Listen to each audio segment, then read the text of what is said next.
any stylized game, you have to take the core essence of what it is you're trying to communicate visually and strip it down to its necessities. And when you're dealing with something realistic, it's all about like the details and kind of like what is it that makes this object what it is, and kind of communicating that clearly, and making sure that you have the right mix of details and the right amount of details where they should be, and omitting them where they shouldn't be.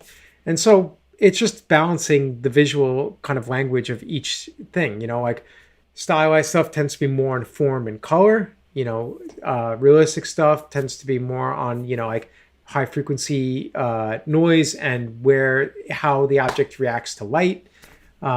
So you kind of have to just judge on what it is you want to communicate, and just kind of make a judgment calls. And to be clear, like I'm so rusty on my realism. Like if I was to apply it Naughty Dog today, I don't even know if I would be able to, because like looking at what they did with like Last of Us 2 versus Uncharted 3, it's night and day. Like the technology has leapfrogged so far ahead that I'm in awe of what, like Naughty Dog is doing today. So I'm like, I don't even know if I can hang with those folks anymore, But I've always gravitated to stylized things, even like what I like to call like stylized realism. Like I would argue a game like almost like, it's kind of an old example now, but Castlevania Lords of Shadow, right? Like you would say it's a realistic game, but I would call that like stylized realism, where it's presenting itself, it's rendering realistic, but characters' proportions are stylized.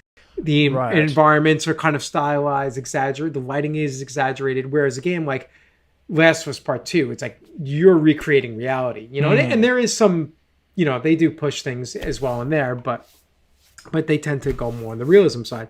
So I've always gravitated to more of the stylized realism in terms of like my own art, or just going full on stylized.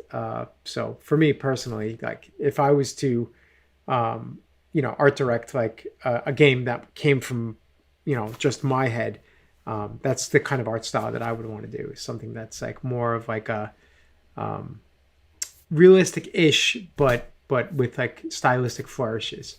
When Uncharted 3 shipped, I mean, it was considered, like state of the art. It was like, like the best looking game of I would argue of that year. You look at it now and you're like, oof, that didn't age that well. But then you look at a game like Wind Waker, and Wind Waker looks just as amazing, even before the HD port on Wii U. Like it looks amazing, just as much as it did when it came out in, what was that, like 2002, 2003. And so, like I'm always kind of hypersensitive to that, of like, pursuing technology for technology's sake. Like there is an art to that, and seeing like what Epic is doing with that Matrix demo and stuff like that. Like that's amazing. But if I were to work on something like that, I think I'd be bored to just try and recreate reality. I'd rather, create something that's going to inspire your imagination and transport you someplace, like that's, you don't see when you look at your window and stuff like that.